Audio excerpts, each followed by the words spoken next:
Welcome back, everybody. Adam Kowalczyk here, and this will be part 2 of Elevating Your Nutrition Unit.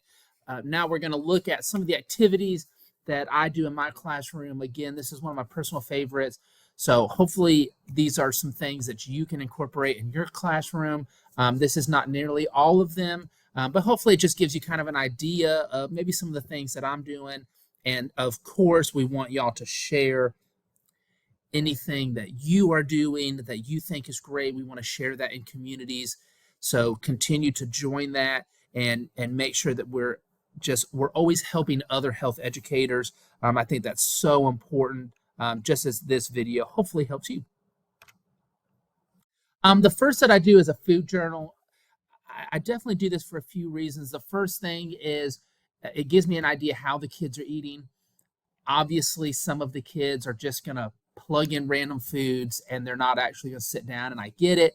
But what I tell the students is even if they did that, they still understand the concept. They know how to plug the foods in. They know how to track the foods. Even if it's not exactly what they're eating, it's about the process, because one thing I've noticed is a 14 or 15-year-old, I teach mostly freshmen at my school, and getting them to eat healthy is so hard. And I preface this assignment by saying, I don't really care what you eat. It could be terribly unhealthy, but that's the only way to know this is what I'm doing. It's probably not the healthiest thing for me. Here are some things that I can do to make it a little bit healthier, and making those small changes. And the other part is we never know what's going to happen. A 14-year-old might not eat the best food. But as you get older, you might start thinking about that. You might start going to the gym or exercising. You might join a sports team. And nutrition is so incredibly important. So this is one thing I do. So it kind of gives me an idea of where they're at, and we'll definitely go through and look at the food journal. Basically, what I do is I tell them to track everything. If it goes in your body, you track it. I encourage, I don't require, but I do encourage that they use some sort of a food tracking app or a website. I personally use MyFitnessPal. It has a free version, which is great. I tell the kids, don't pay for it. If you have to pay for it or subscribe, there are definitely others out there that are free. But it makes it a lot easier, and it'll also do a lot of the math for you. And that's one thing that we definitely do with this is we do a lot of math. So I'll have them track for 3 to 5 days, but I definitely can adjust if we need to kind of shorten it up. And let's just do 2 days. 1 day is hard because maybe you just didn't eat a lot that day, or maybe you were on the go all day, so you ended up eating maybe some more fast food than you maybe normally would, and it's not reflective of how you normally eat. So I try to do 5 days. I definitely have done 3 before, being honest, but I think doing a week's worth, a school week, is enough that you kind of get an idea of how you're actually eating. And I tell them, eat how you normally eat. And then we can also incorporate math. So we'll look at what was your average calorie intake each day. Why do you think Wednesday was low? Well, I got busy and I skipped lunch because I had to make up a test. And then when I got home, I didn't really feel good. I was really tired. So I just grabbed a snack and I was only at 800 calories. And I get it. We have those days. But those are things that we want to address and that we want to look at. So this is just a simple thing. But in a nutshell, they just track everything they eat. But you can really do a lot with this activity, and it'll give you a lot of information. We can talk about, are you getting enough fruits and veggies? Are you getting enough carbohydrates?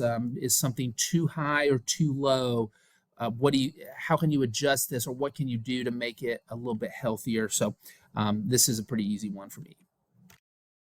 The cookbook project, that's probably one of our largest projects of the year, but this just gives you a very simple breakdown of some of the things that I do. This is not the full assignment. Obviously, you can modify and edit as it fits your classroom. But basically, the kids will cook between 1 and 3 meals. I used to do 5, and then I thought, you know what?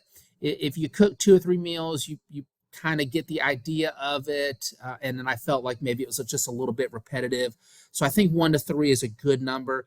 But essentially, they're going to prepare, cook, portion, and calculate those meals. So they could do it all in one day, and they could have a breakfast, lunch, dinner. If they wanted to knock it out on a weekend, they could do 3 dinners. That doesn't matter. But really, they're going to look at listing out their ingredients, kind of the major items. I don't need to know that you put paprika or seasoning, or that you added water to make a soup or anything like that. But we want to look at some of those major items. Was there carrots or corn in it? Did you use potatoes? Was there chicken or quinoa or whatever it is?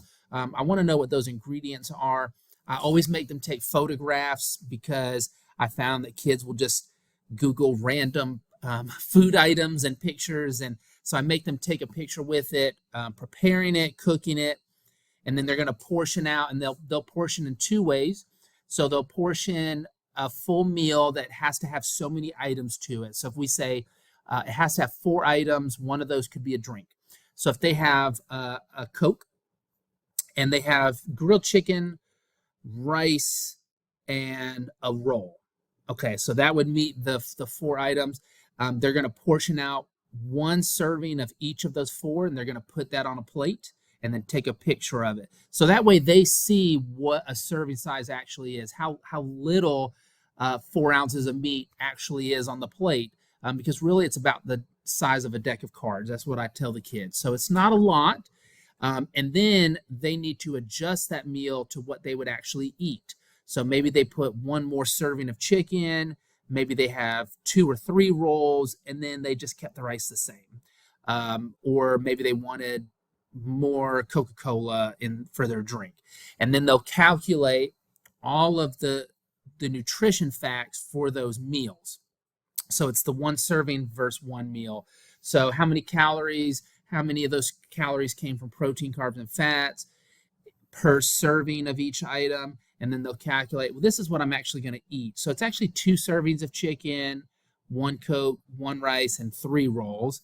And then they can compare what a serving size is for each versus what they're actually putting on the plate. And some years I'll make them do cereal, because that's always an eye-opener. If you make a bowl of cereal, it's usually several servings, and they don't realize how little a serving of cereal actually is. So a bowl of cereal could be 100 to 150 carbohydrates, depending on what you're eating. And then, of course, there's lots of follow-up material. So this is it's kind of a larger project, but that gives you a very simple version of it. The fast food activity, just quickly, it's one thing I like, but they're going to just come up with a meal. This is what I eat at Chick-fil-A or McDonald's or wherever. And I have them research the nutrition facts for that meal. And normally it's real eye-opening. The kids are like, wow, I didn't realize that 1 sandwich and some fries and a Coke was 1,500 calories. But it can add up real quick. It's something that they eat. It's applicable to what they're doing. It's something they are choosing. Man, like I ate this last week and I didn't realize that was 1,000 calories I ate, and I didn't even get fries. So you could do a lot with this, but this is normally kind of a simple one. This could be a 1-day thing. And then you can do a follow-up. How can you make that meal healthier? And typically the kids say, well, maybe a small fry versus a large, or swap fruit for the French fries. Instead of doing a Coca-Cola, maybe get a water. And so, pretty simple, small changes. But this is one that I like, and it's very eye-opening for the kids. And the last is kind of a fun one I came up with a couple years ago. I call it Price is Right. It's nothing like the game show. I just call it Price is Right. But essentially, you bring in 1 serving of different items. You can start with 5 or 10, and you write down the nutrition information on index cards. You place them up on the board, and you just have the students try to match the nutrition content to the food. So they'll move the index cards, and you can have 1 person up front, and the class will help that student. Well, no, I think the saltine crackers are actually that one over there. And they go in rounds, so they place the index cards, and you say, well, you got 3 out of 5 correct. So then they move them, and you're like, well, now you have 4, and then they'll continue to do that until they get all of the cards correct. So it's kind of a fun game. And again, you talk about serving sizes and nutrition and calories and things like that, and the different nutrients. So that's kind of a fun activity there. Again, here's my contact information. Thank y'all so much. And as always, take care.